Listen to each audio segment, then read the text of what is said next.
Olá, boa tarde. Então, como o Euclides já lembrou, né, nós estamos no 37º Simpósio Espírita, que é a nossa maneira, né, de homenagear esse lançamento do Livro dos Espíritos, que é a base, né, a principal base, né, da nossa doutrina, né. E esse ano, o tema Espiritismo e as Nossas Crianças, e para mim, coube o tema Envolvimento Tecnológico e o Cuidado com as Nossas Crianças. Eu confesso que eu tenho mais mais perguntas do que respostas, tá? E porque é um tema que ele é super atual e assim, você não tem muita literatura específica, né? Nós temos os conhecimentos gerais, né, mas não específicos. Então, eu proponho mais assim como um recorte raso, que não é possível aprofundar, mas como um início de conversa, né? Que está todo mundo aprendendo, não é verdade? Então, vamos lá. Bom, já temos 7 palestras desse simpósio, né, no site. Então, quem não viu, acho que é legal ver, assim, porque vai fazendo uma continuidade, né, de pensamento. Acho bem interessante. E muitos embasamentos que estão ali eu não vou trazer de novo aqui, né? Então, eu já vou falar como sabendo que já assistiram, tá? Então, vamos lá. Numa família, cada pessoa é um espírito vivenciando mais uma encarnação. Acho que isso já é bem claro para todos nós aqui dentro, né? Então, aquela configuração familiar tem um propósito para todos que estão envolvidos ali, né? No lar, esses espíritos têm a oportunidade de conviver, enfrentar desafios mútuos ali, né? Oportunidades de crescimento moral e espiritual. E também existe uma combinação de papéis, um acordo que é feito antes de todos virem para cá, né? E as crianças são, portanto, espíritos no início de uma nova oportunidade por meio desta encarnação atual. Todos os espíritos nascem com esse chamado véu do esquecimento, né? Então, na vida física, eles têm que passar pelo desenvolvimento biológico natural. Embora sejam espíritos que já tenham outras vidas passadas, já têm um histórico longo, uma caminhada longa percorrida do ponto de vista espiritual, na vida física eles têm que passar pelo processo natural de concepção, nascimento, crescimento e tudo mais, né? Pelo crescimento físico, mental, intelectual, né, claro, e moral também, né? E quem vai orientar essas crianças nisso são os que estão adultos agora, né? Que também são espíritos em evolução, nós, né? E os pais biológicos, ou aqueles que fazem esse papel da determinada configuração, vão ser os guias dessas crianças, desses jovens, né, nessa etapa da jornada. Como diz Emmanuel, serão os primeiros mentores, né, desses espíritos. Na questão 383 do Livro dos Espíritos, que se pergunta qual a utilidade de passar pela infância para o espírito, né? E a resposta é que, encarnando-se com o fim de se aperfeiçoar, o espírito é mais acessível durante esse tempo às impressões que ele recebe e que podem ajudar no seu adiantamento, para o qual devem contribuir os que estão encarregados de sua educação. Então, a criança, a gente sabe que a criança imita os pais, né? Ou quem esteja no papel de pais, né? Copia os pais. A aprendizagem dela começa por aí, né? E nessa mesma questão tem uma nota do Kardec dizendo que os pais e os professores espíritas devem ponderar sobre isso. O espiritismo vem abrir um novo capítulo da psicologia infantil e da pedagogia, mostrando a importância da educação da criança não apenas para esta vida, mas para a sua própria evolução espiritual. Os espíritos esclarecem que, assim como a gente está envolvido na atmosfera física do planeta, né, a gente está mergulhado também numa psicosfera, né, que é o campo vibratório. né, de todos, que é configurado pelo pensamento, pelo sentimento, pela vontade de todos os espíritos. Somos espíritos, né? E a gente se relaciona e se atrai um ao outro pela sintonia de pensamento, de sentimento e de intenção, né? Isso é uma realidade espiritual, portanto é nossa e é dos espíritos desencarnados também. A gente é o quê? Somos seres biopsicossócio-espirituais, né? Se existir essa conjugação, né? Regidos pela lei de afinidade. Então, a que a gente dá importância? Né? O que a gente valoriza? Que tipo de pensamento você endossa? Que tipo de sentimento você nutre? Tudo isso vai formar o teu campo vibracional, né? E o campo de cada um que está do meu lado, convivendo comigo no lar, na escola e tudo mais, né? Então, é o campo individual que une os afins e que forma outros campos maiores, energéticos, né? Então, a nossa comunicação se dá realmente por sintonia. A cada encarnação, nós nos submetemos a recomeçar, a reviver o nascimento, o crescimento, desenvolvimento físico, também como oportunidade de evolução espiritual. Então, o processo encarnatório é um processo educativo, né? Uma oportunidade concedida, assim, para aprendizado, para consolidar conhecimentos, especialmente para a transformação moral. E quem são as nossas crianças, né? Independentemente das nossas relações anteriores, hoje, aquela criança ou aquelas que tá sob minha tutela é, ao mesmo tempo, uma nova personalidade em formação naquela configuração familiar e uma personalidade espiritual em processo de despertar, condicionada ao desenvolvimento biológico. E são palavras da Dora Encontre no livro A Educação segundo o Espiritismo. Então, como personalidade espiritual já existente, a criança traz tendências psicológicas, morais e tal, que já podem ser percebidas cedo, né? E cabe aos pais, quem estiver nesse papel, observar e orientar aquele espírito para o bem. Como uma nova personalidade em formação, ela absorve os estímulos do ambiente, né? E aqui entra a responsabilidade sobre quais estímulos nós vamos oferecer. Que orientação, que exemplo nós vamos dar, né? No livro Filosofia Espírita, Miramês diz assim: a infância apresenta grande sensibilidade, de modo a receber as impressões dos homens e do mundo, de todos os sistemas de comunicação com mais intensidade. Isso ele fala há muito tempo, né? Então, como eu falei, o corpo segue as leis biológicas de crescimento e desenvolvimento, o intelecto segue as fases naturais de amadurecimento cognitivo, né? Enquanto isso, o espírito está fortalecendo a sua presença aqui, respondendo, recapitulando, reencarnando devagar, né? Porque o bebê e a criança pequena, ela ainda não está totalmente encarnada neste plano, o espírito dela, né? Então, por isso, no mundo material, a matéria segue regras da matéria, né? Então, é aceito até hoje, porque é uma coisa provável, as fases do desenvolvimento da teoria do desenvolvimento cognitivo criada por Jean Piaget, psicólogo suíço, né?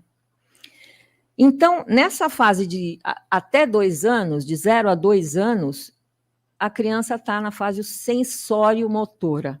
O que quer dizer isso? Ela aprende o mundo pelos sentidos, pela manipulação dos objetos, pelo toque, né? Então, a criança toma consciência do seu corpo, do que ela é capaz de fazer, então ela vai desenvolvendo a coordenação, começando a desenvolver, né? Coordenação motora, aprende os sabores, texturas, cheiros, começa a ampliar o seu campo de visão, porque até então o mundo dela era só ela, né? Mas também, do ponto de vista psicossocial, a gente tem as contribuições do psicólogo teuto-americano Erik Erikson, com a teoria do desenvolvimento psicossocial. Então, ele nessa fase dos 0 aos 2 anos, né, que a criança está aprendendo pelo sensório motor, no ponto de vista psicossocial, é que ela desenvolve a confiança, que ela vai levar para o mundo quando ela for um adulto. Ou, se tudo der errado, a desconfiança, né? Então, a criança, como que ela desenvolve a confiança? Ela aprende com o cuidador, vamos chamar assim, né? Então, ela precisa confiar que ela pode se arriscar, que ela pode se aventurar, porque o pai, a mãe, o cuidador, enfim, está olhando ali por ela, dando confiança, cuidado e afeto. Então, é aquela coisa, começa a dar o primeiro passinho e balança, mas o pai está olhando, vai, está incentivando a mãe, enfim, né? Ela pode cair, porque eles vão estar ali dizendo para ela, é seguro, né? Nós estamos aqui. É assim que ela desenvolve a confiança. Se isso não ocorrer, ela vai desenvolver a desconfiança, né? Nesse momento, ela está construindo essas coisas todas, nessa personalidade aqui, né? Então, tem pesquisas lá comprovando que o carinho, o toque, o contato atuam no cérebro, né, tornando a criança mais amável e protegendo o sistema de defesa do corpo também, fortalecendo, porque essas atitudes elas fazem com que o corpo, o cérebro, emita ocitocina, que é um hormônio importante para esse desenvolvimento, né? Aí vem a pessoa e diz, sabe, mas o meu bebê levava 1h30 para mamar, eu estava sempre atrasado, né? Daí um amigo me falou para colocar na TV ou no tablet, tal, o Mundo Bita, né? E eu pus, agora ele mama em meia hora. É bom, né? Por um lado sim, porque isso pareceu muito bom quando surgiu, né? Só que hoje a gente começa a ter já notícias e perceber efeitos não tão bons, não porque você experimentou isso, mas porque, em muitos casos, a exceção virou regra. Então, para o meu bebê mamar, eu tenho que ligar o tablet no Mundo Bita. Senão, ele esperneia, ele fica irritado, né? E por quê?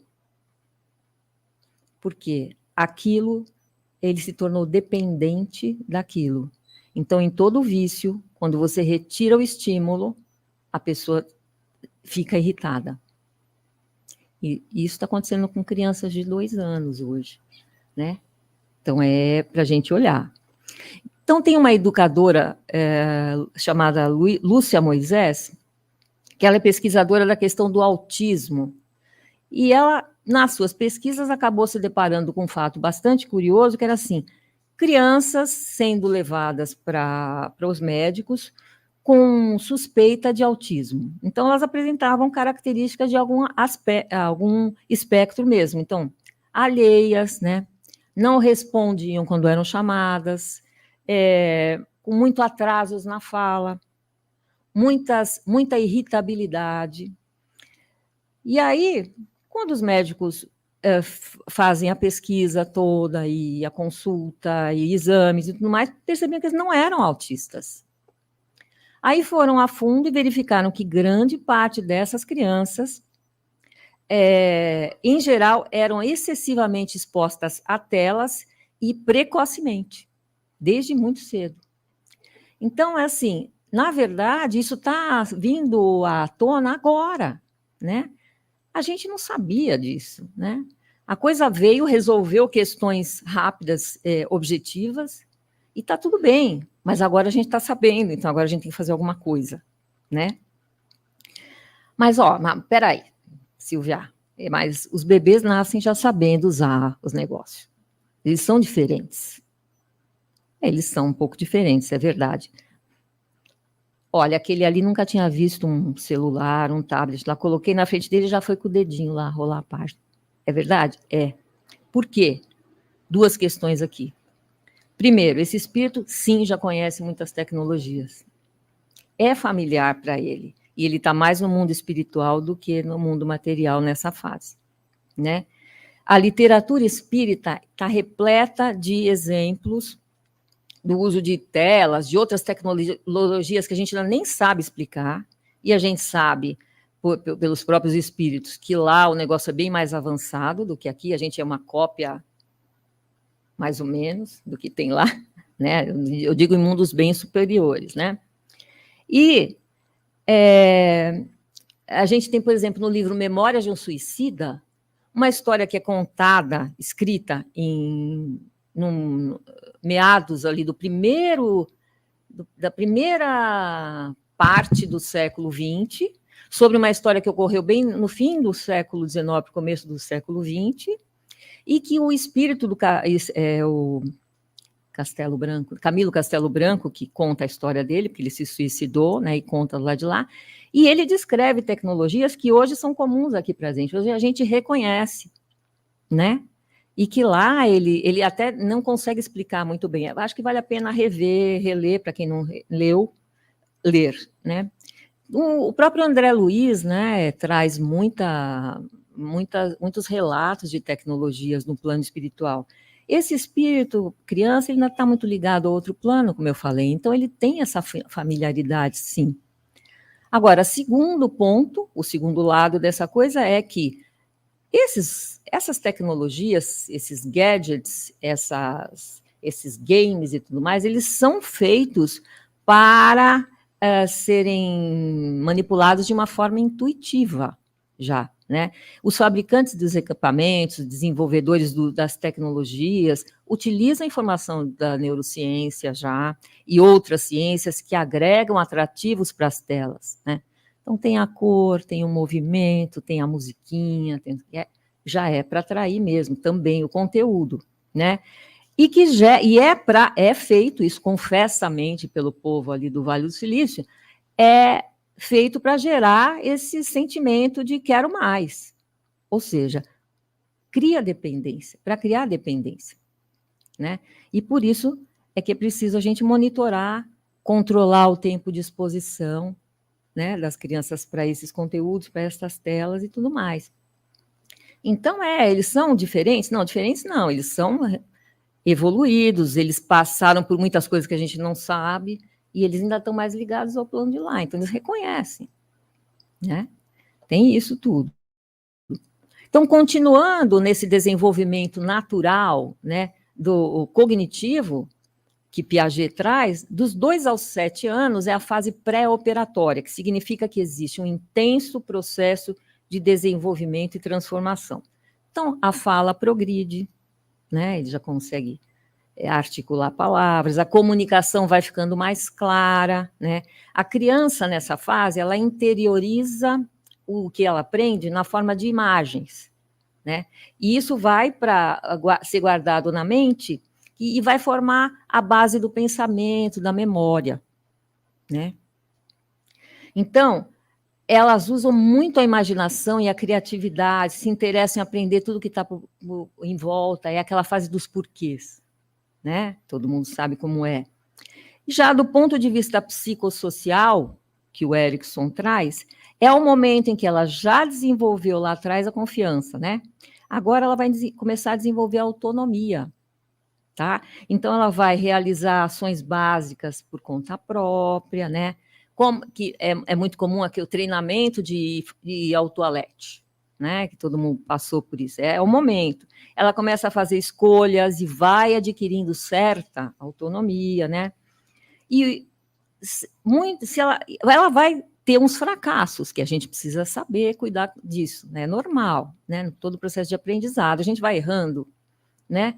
Mas se ela não for apoiada nesse momento pelos tutores dela, ela pode começar a desenvolver vergonha e dúvida, né? Então é isso que ela vai levar para quando ela tiver que se relacionar maiorzinha, né? Quando ela tiver adolescente e tiver naqueles grupos sociais onde as pessoas são bem mazinhas, né? Onde as pessoas estão despertando a sombra, às vezes mais do que a própria luz, né? Então, a gente tem que cuidar cedinho, né? Daí, dos 3 aos 5, ela vem desenvolver iniciativa, né? desenvolveu a autonomia, ela começa a treinar a própria iniciativa. Então, ela usa a criatividade, usa a imaginação para ter uma iniciativa própria. Ela já está sendo ela, né, começando a ser ela. Se ela não desenvolve isso, ela pode gerar culpa por não conseguir ter iniciativa, né? E dos 5 aos 11 é a época da diligência, da produtividade. Então, aumenta as interações sociais. Ela tem a escola mais onde tem mais interação mesmo, que ela não é mais um bebê, né? E ela assume responsabilidades. Tem a questão do fazer parte importante, né, do grupo, ser aceito, né? Então, a criatividade nessa fase explode. Então, é preciso direcionar o foco da socialização, né?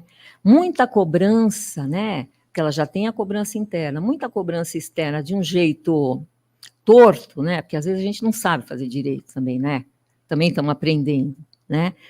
Aí pode gerar um sentimento de inferioridade nela, mais para frente, né? Então, a gente tem que cuidar desses períodos todos iniciais, porque essas aquisições todas pressupõem interação entre a criança e o cuidador. É uma coisa que as telas não oferecem, né? Essa interação que a gente falou do toque, do olhar atento, de se interessar pelo assunto que ela estava vendo, de se interessar pelo que ela está demonstrando, eu já consigo fazer isso, né? Ou eu não consigo, me ajuda, né? A gente tem que ir entendendo. Mesmo que exista uma certa interatividade nos joguinhos, né?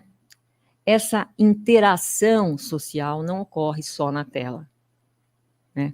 Então, a tela é importante para muitas coisas, né? Os joguinhos são importantes para muitas coisas, mas essa interação social, ela precisa de contato, da presença, né? Ah, mas peraí, tem muita interação social nas redes sociais. Tem. Bastante superficial e, às vezes, até perigosa, né? Você mesmo, olha, tirando por mim, você lê aquele trechinho interessante, daí quando chega lá no saiba mais ou leia mais, você já passa para o próximo, não é verdade? Então, isso são as redes sociais. Por quê? Porque as redes sociais são um mal que criaram para ferrar todo mundo? Não, porque a gente não sabe usar, nós seres humanos. Porque nós colocamos lá o nosso lado bom e o nosso lado ruim. Porque o mundo está cheio aí de perigos, vamos chamar assim. Você não deixa seu filho andar sozinho na rua para ir, sei lá, esse filho de 5 anos vai atravessar a rua sozinho, nesta cidade que nós moramos, vai andar sozinho por aí? Não. É a mesma coisa, aqui é uma estrada, a internet. Você vai deixar ele sozinho? Não, né? Porque você sabe que tem perigo ali, né? Então, tem um pesquisador e professor da Universidade de Londres que ele afirma que os vínculos afetivos são responsáveis pelas noções de segurança, autoconfiança e bem-estar. A gente já falou isso lá um pouco, né? E a pesquisa mostrou que as ações de afeto na primeira infância se refletem em saúde na vida adulta. Coisas básicas que a gente esquece, mas que a gente deveria retomar. É sentar à mesa todo mundo para comer junto, sem o celular. Os adultos também, principalmente, né? Fazer questão de participar dos cuidados diários da criança, tomar banho, trocar, né? É tão bom isso. E é bom para o adulto também, porque essa troca a gente também precisa, adulto, né? Segurar na mão do seu filho, né? Olhar nos olhos para elogiar ou para corrigir, né? Ter sempre a mesma conduta de verdade, né? Falar sobre as emoções em casa também. É importante falar sobre as emoções, porque não falar vai gerar o quê? Que ele crie histórias fantasiosas baseadas nas histórias dos games que ele vê, que em geral são violentos. E ele não tem recursos, porque ele não foi criado lá desde o começo para ter recursos para lidar com isso de uma maneira sadia, né? Ou melhor, pode não ter, né? Então, continuando, o finzinho dessa parte que nos interessa para a parte de criança, o desenvolvimento cognitivo de Piaget, dos 8 aos 12, é a fase operatória concreta, onde ele começa a aperfeiçoar o raciocínio lógico. Então, ele é mais capaz de pensar em soluções para problemas, né? De uma forma mais eficaz e rápida, tal. Ele raciocina logicamente, organiza os pensamentos em estruturas coerentes, vai dispor esses pensamentos nas relações hierárquicas, nas sequências, né? Ele aprende as regras sociais, leis, justiça, começam a fazer sentido para o indivíduo nessa idade, né? E de 12 em diante, que é operatório formal, quer dizer, está na puberdade, iniciando a adolescência, ele vai estruturar o raciocínio lógico, né? Então, a partir daí vão começar a surgir os pensamentos mais abstratos, vai elaborar hipóteses, vai ter opinião, vai ter argumento, vai discutir com uma pessoa de 14, 15 anos, né? Eles já são mais donos de si. Esse espírito está mais encarnado, né? E para Erikson, dos 11 aos 18, tem essa fase de assumir papéis, de se integrar, de se diferenciar, ao mesmo tempo que estão acontecendo as transformações biológicas que não são fáceis de lidar, né? Nessa fase, que é a fase da identidade. Até foi o Erikson que criou aquele termo crise de identidade, né? Porque se ele não fortalecer sua identidade nesta configuração encarnatória agora, ele vai ser um adulto de identidade confusa, né?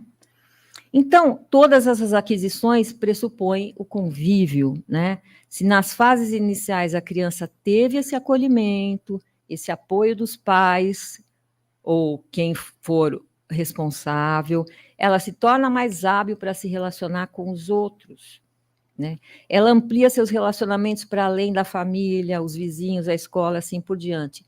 E vai ampliar também para as redes sociais, para o mundo digital que está aí, que é uma realidade, e que a gente tem que bem aproveitá-lo, não é verdade?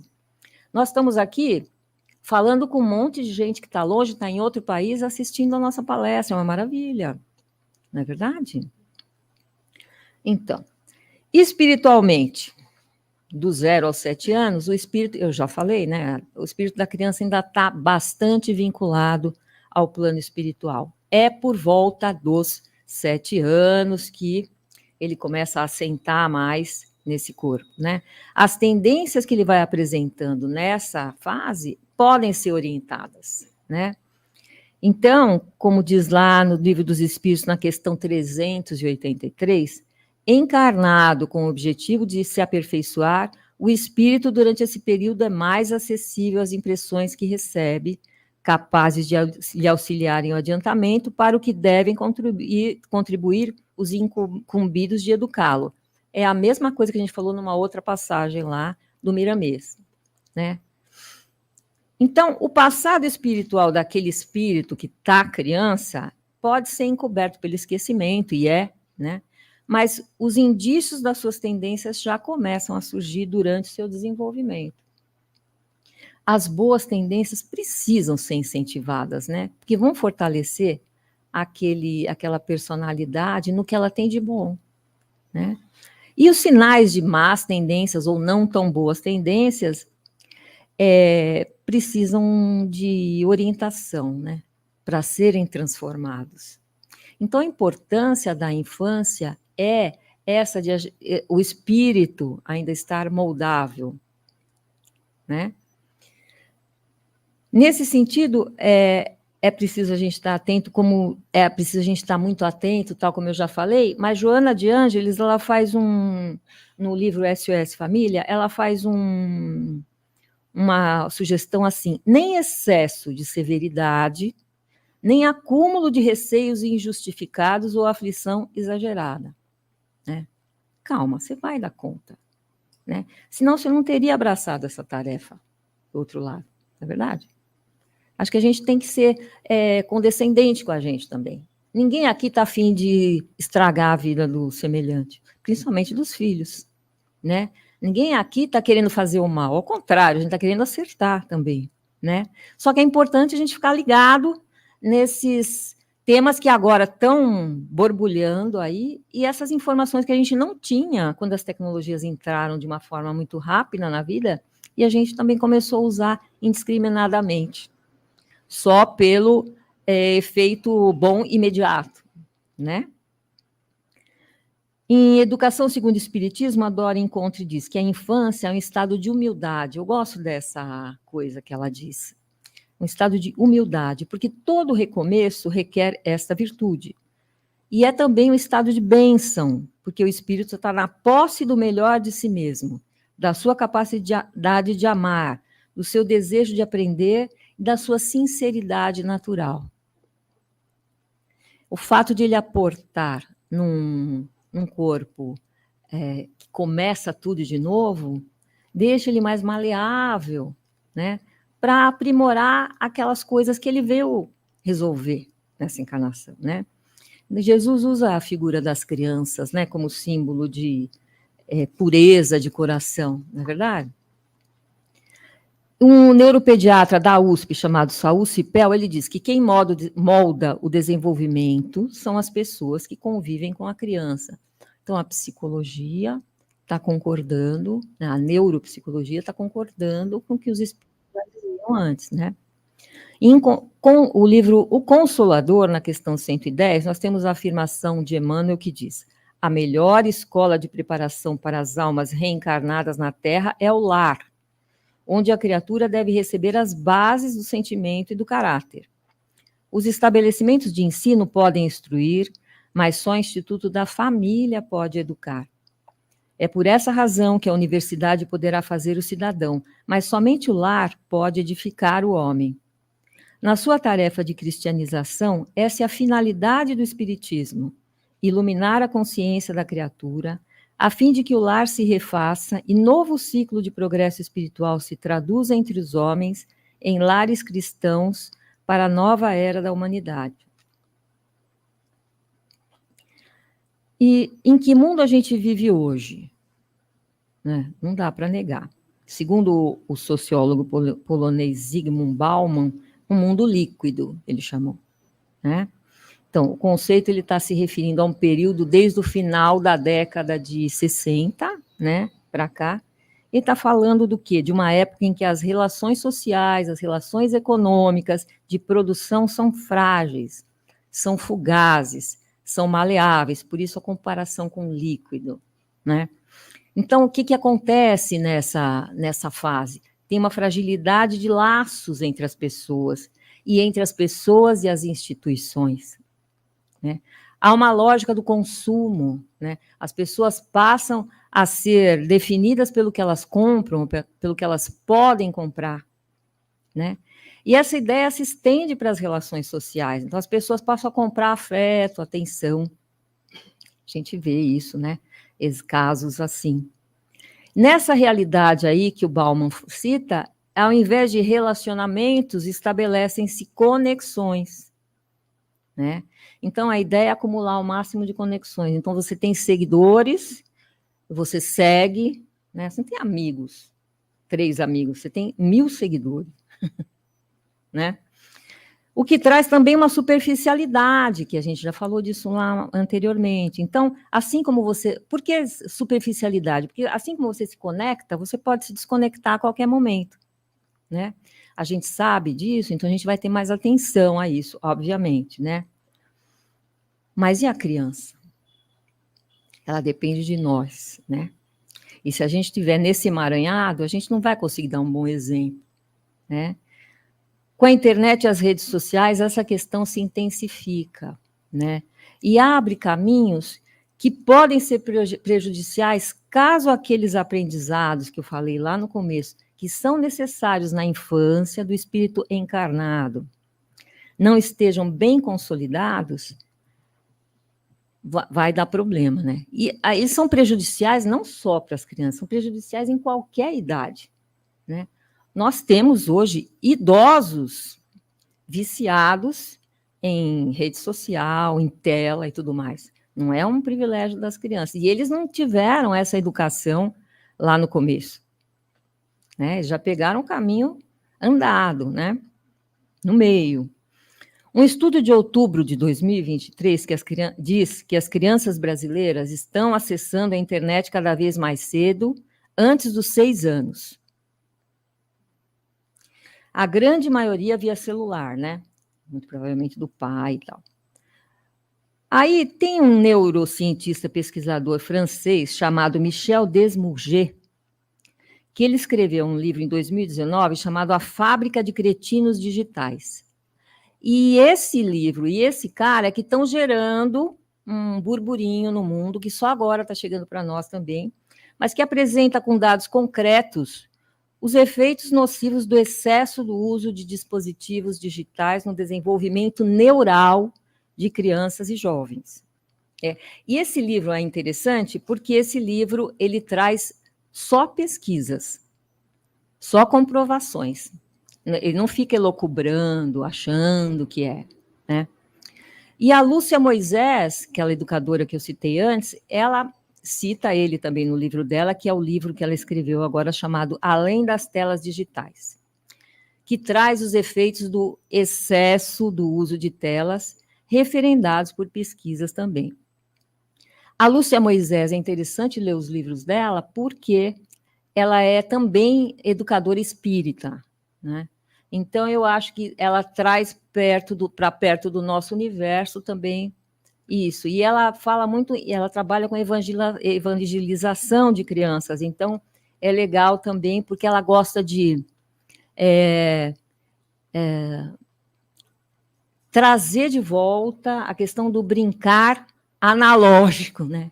Que é importante, gente, é muito importante. Vai ter tela? Vai ter game? Vai ter Mundo Bita, ou se já tem um mais novo? Vai, mas tem que ter o tranco no futebol, né? O pular corda, até o brigar com o coleguinha, para depois se reconciliar. Precisa ter, né? Então, os efeitos desse excesso, estamos falando de excesso, do uso de telas que estão nessas pesquisas que a Lúcia fala, são prejuízos do sono. Então, o que isso gera? Ansiedade, estresse, problemas de memória e problemas de crescimento. Então, a gente vai levar lá o menino que está com problema de crescimento no médico e pode ser que não, mas pode ser que se ele foi exposto a telas muito precocemente, em detrimento do contato da interação física, né?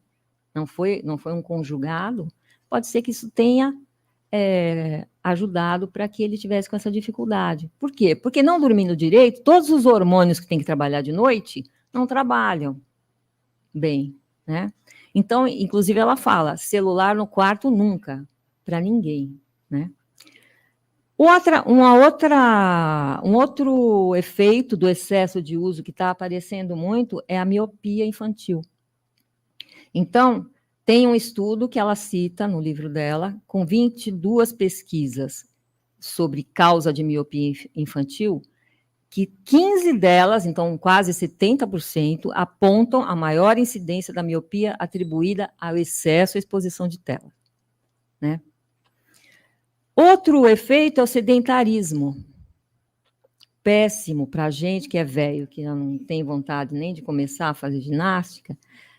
Para a criança, isso é grave, porque ela está na hora de gastar energia, né, gente? E o sedentarismo gerando, já tem um nome o negócio, analfabetismo físico, que é perda de força muscular e de habilidades motoras. A criança não sabe correr. Tem casos assim, é sério isso, né? E o outro também é grave, que é risco de depressão, com aumento de ideação suicida grande, importante, desde 12 anos já há casos, né? Então a gente tem que prestar atenção. Eu não queria falar essas coisas, mas é a real, né, gente? Então, reforçando que a gente está falando do excesso, tá? A gente está falando do excesso que gera dependência, tá? Então, o acesso à internet, ele pode ser um acesso ao conhecimento, isso é ótimo. Hoje você acessa bibliotecas inteiras no mundo inteiro, né? Então, para fazer pesquisas é maravilhoso. na verdade? Para todos. Mas ele também pode abrir espaço para o contato com conteúdos inapropriados para crianças e jovens. Tem que haver regras, né? Nós não criamos as regras antes porque a gente nem conhecia as tecnologias. A gente está começando a criar as regras agora, né? Fora o risco de contato com desconhecidos, né, que muitas vezes não têm boas intenções, né? Como é que a gente vai fazer para controlar isso, né? Estamos aprendendo ainda, na verdade. Então, é fundamental que nós, adultos responsáveis pelas crianças, façamos a mediação desses conteúdos, monitoremos, estabeleçamos regras para o uso e acompanhemos. Ou seja, temos mais trabalho. Temos. Mas se a gente assumiu a responsabilidade de conduzir esses espíritos aqui, isso aí veio no pacote, né? Não é só chamar de papai e mamãe, pôr na melhor escola, dar a melhor tecnologia, a comida ótima, não. Né? Falta essa questão educativa, moral, espiritual, né? A gente não pode privar as crianças dos benefícios da tecnologia em hipótese alguma, né? Só a gente tem que orientar para detectar possíveis abusos e evitar contatos indesejáveis. Sem culpa, sem excesso de preocupação. Vamos tomar consciência, né? Vamos procurar saber mais.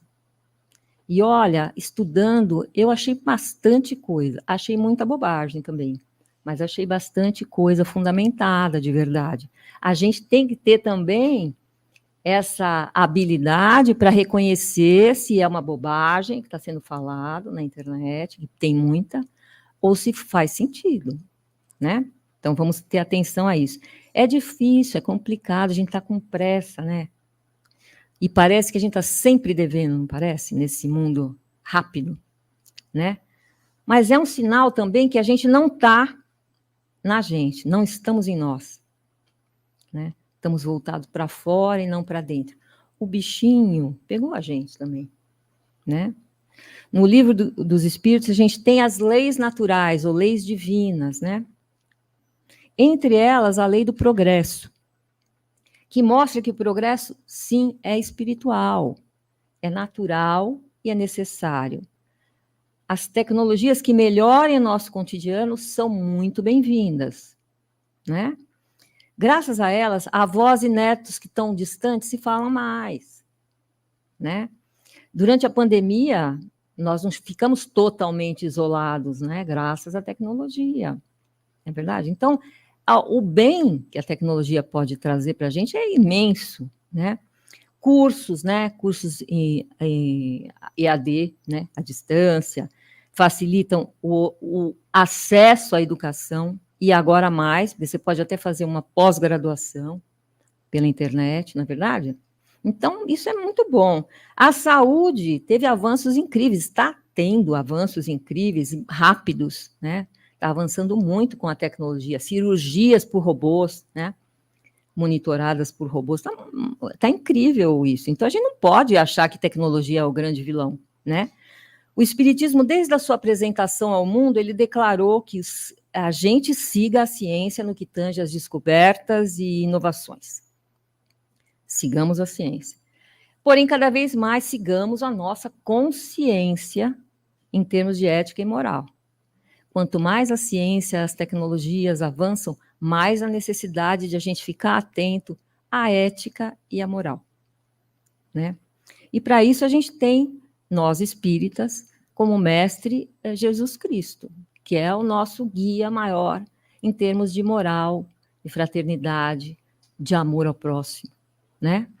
Então, quando a gente estiver na dúvida, se interiorizar e falar, bom, como será que Jesus lidaria com essa situação? O que ele faria nessa hora? E se não vier nada na mente, falar com ele, quem sabe, né? Sempre ele vai ajudar de alguma maneira, né? Então é isso, todas as facilidades trazidas pelos avanços da tecnologia são importantes para a nossa época, estão de acordo com a lei espiritual do progresso. A educação ganha muito com essas inovações. Né, eu já falei, são muitos impactos positivos nas tecnologias, né? E a própria tecnologia, ela estimula a criatividade, se ela é bem usada, né? da criança, o pensamento crítico, a interação social, você fazendo um bom casamento entre o uso da tecnologia e as atividades analógicas, né? Então, é isso. Tecnologias são coadjuvantes importantes na evolução humana. O uso adequado, bem direcionado, com método, responsabilidade, traz benefícios para todo mundo. O ponto nevrálgico aqui, que eu acho que é importante a gente ter em mente e depois ir pensar em casa, é o uso indiscriminado ou excessivo dela e das telas e a terceirização da orientação daquele espírito para fontes que você não pode controlar, né? Não podemos terceirizar. Então, ao trocar a conversa, a leitura em comum, todas as formas de interação afetiva, o exemplo, por uma tela que hipnotiza, estimula a dopamina e gera dependência, é negligência, né? A gente não sabia que acontecia tudo isso, agora a gente está sabendo, então agora é a hora de pensar o que fazer daqui para frente, né? Nesse momento de transição planetária, que a urgência toma conta de todas as nossas atitudes, tudo mais, essas tecnologias podem nos distrair e fazer a gente esquecer o nosso real propósito aqui, hoje, nesse contexto que a gente está inserido, nessa encarnação. Então, esse é um chamado para o nosso bem, né? Em primeiro lugar, para a nossa saúde mental, porque autoconhecimento é importante. É uma ferramenta que nos instrumentaliza para a gente, primeiramente, lidar com as nossas próprias dificuldades e medos, e então a gente ter condição de orientar as nossas crianças, né? A gente todos nós temos que enfrentar os desafios dessa digitalização, dessa virtualidade, não é verdade? Todos nós. Então, autoobservação, autoconhecimento, para a gente aprender como lidar com tanta inovação tecnológica de modo saudável, para que o nosso exemplo seja efetivamente bom e produtivo, né? Porque, na verdade, nós adultos também estamos passando da medida em alguns pontos, né? A gente levou o ambiente de trabalho para dentro de casa, né? Nem sempre a gente consegue controlar os horários, separar as coisas, né? Muitas coisas. E somos nós os tutores desses jovens. Então, se a gente está embaralhado, preso e viciado, a gente tem que cuidar da gente antes, né? Santo Agostinho, no Evangelho segundo o Espiritismo, acho que muitos palestrantes já devem ter dito isso, ele fala assim, lembrai-vos de que a cada pai e a cada mãe perguntará a Deus que fizestes do filho confiado à vossa guarda. Pode ser que a gente esteja na terceira oportunidade, vai saber, né? Sempre vai ter mais uma, e se a gente conseguir ir mais depressa, vai ser melhor, né? Foi comprovado também, eu achei que era menos tempo, mas já estou avançando. Foi comprovado também que o excesso de telas causa diversos problemas relacionados à linguagem, à atenção, à memória, à impulsividade e que levam a um declínio na capacidade intelectual de crianças e jovens. O tal do QI é um negócio muito controverso, né? Muita gente questiona, então, mas não estou questionando a validade de medir o QI. Estou apenas contando que o QI das crianças de hoje, em pesquisas, estão sendo inferiores aos dos pais. É a primeira vez na história que isso acontece. Sempre era o contrário, né? Com relação aos videogames violentos, já citei aqui, né? Os jovens criam avatares para eles ter a experiência virtual da violência. Isso sim é entrar ali virtualmente, mas é entrar na vivência, né? E a gente precisa lembrar do que a gente falou lá no começo da conversa, da sintonia vibratória, onde semelhante atrai semelhante, tanto no plano físico quanto no espiritual. Então, vamos cuidar desses conteúdos, né? Violência não inspira fraternidade, né? Então, mas tem uma notícia boa, que é a consciência coletiva, uma nova consciência coletiva está emergindo, tanto é que está havendo um movimento, e como tudo está mais rápido, isso certamente será mais rápido. Alguns países já não permitem o uso do celular nas escolas, no topo dessa lista está a Itália, a França e a Finlândia. Aqui, algumas cidades já estão fazendo algum movimento, não tem nada certo ainda, mas já tem um movimento nesse sentido. É assim, é para proibir? Não deveria ser, mas como a gente não tinha as regras antes, é uma maneira de estabelecer limites e parâmetros, não é verdade? De colocar as coisas no devido lugar, porque dá tempo de corrigir a rota e aproveitar o que esses recursos têm de melhor e dos que vêm por aí, né, com a inteligência artificial e outras coisas que a gente ainda nem sabe que vai vir, e vai vir logo, né? A Sociedade Brasileira de Pediatria recomenda oficialmente que crianças menores de 2 anos não usem telas de maneira nenhuma. É a Sociedade Brasileira de Pediatria que está dizendo, tá? Entre 2 e 5 anos, use entre de 20 minutos a no máximo 1 hora por dia. De 6 a 10 anos, de 1 hora até no máximo 2 horas diárias. De 11 a 18, até 3 no máximo por dia. Vamos conseguir? Não sei, mas é a recomendação, né? Porque um dos efeitos do uso excessivo é a dispersão, é a consequente dificuldade de se concentrar quando necessário. Então, vai ser difícil aprender, vai ser difícil interagir, né? A gente está vivendo uma época de mudança de paradigmas, então é natural que a gente tenha dúvidas, né? Mas não faz sentido demonizar a tecnologia em hipótese nenhuma, né? A internet, as redes sociais, tudo mais. A gente tem que buscar informação, tem que buscar conhecimento para usar os recursos a favor da evolução. A gente tem que ser aquele olhar que os nossos filhos buscam, né? Para ter certeza de que eles podem se aventurar, podem aprender, errar, dar 2 passinhos e cair, e tentar novamente. Aquela presença que não é apenas estar do lado fisicamente, mas cada um no seu celular.